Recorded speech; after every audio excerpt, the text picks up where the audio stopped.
So I'm trying to redo some of this wiring on my truck here. I'm running loom, but I got all these terminals hooked to the one battery post right here. So I'm going to show you what I got so we can fix that.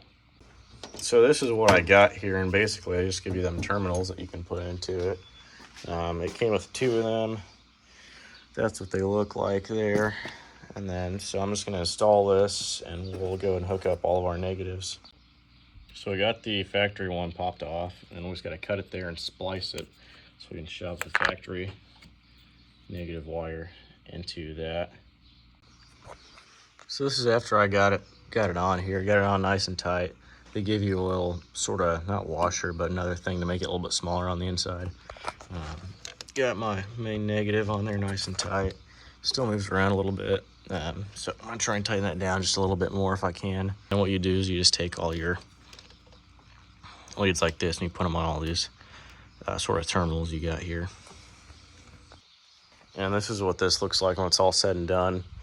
Got my electrical tape on there. All my negatives go in there, all in one loom down to the upfitter switches. This goes to the other side of the truck. So this is just under the truck how I like to run my wiring, all in loom.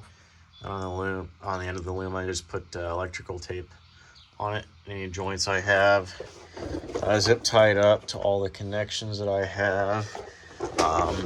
Got my fuse under here, big 30 amp fuse.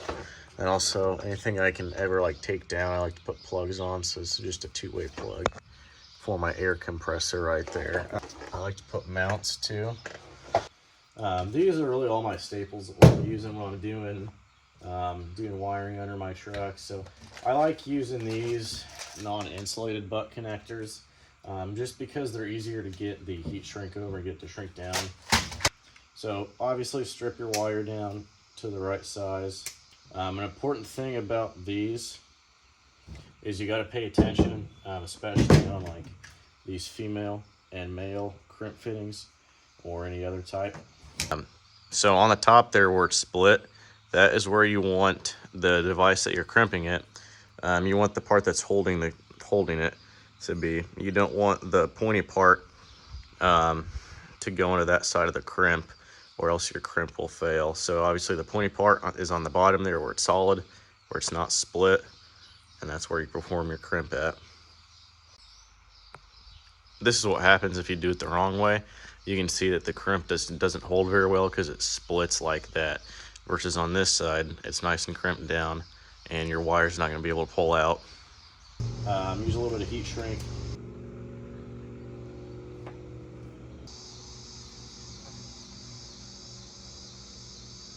Stick it in there, make sure it's flush all the way. So this is pretty tight, and just take my torch.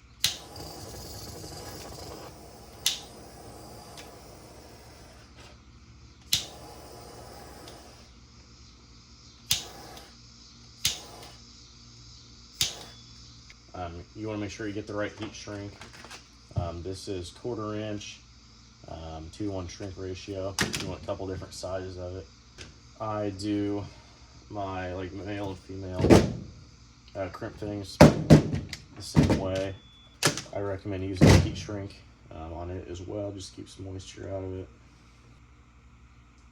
So I stick it in there, cover it down good, test it, pull apart. And then just heat shrink it.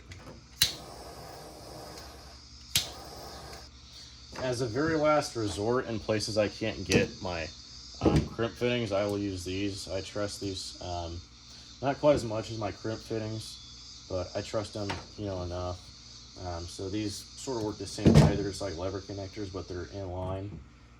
So put them on there, and they're pretty tight.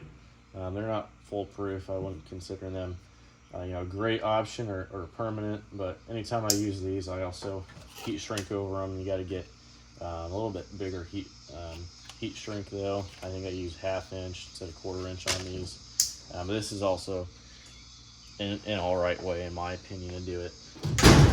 These solder sticks here, and the reason I don't like these is because they fail quite often. It's hard to get a good solid connection with them, even if you wrap the wires completely around each other, like you do when you solder wires, this will not bond them together, I find. I just don't honestly like these, and you have to, if you're going to use these and you can give them to work, heat shrink over them anyway, because I don't really trust these. I had lots of them, but I don't really like them.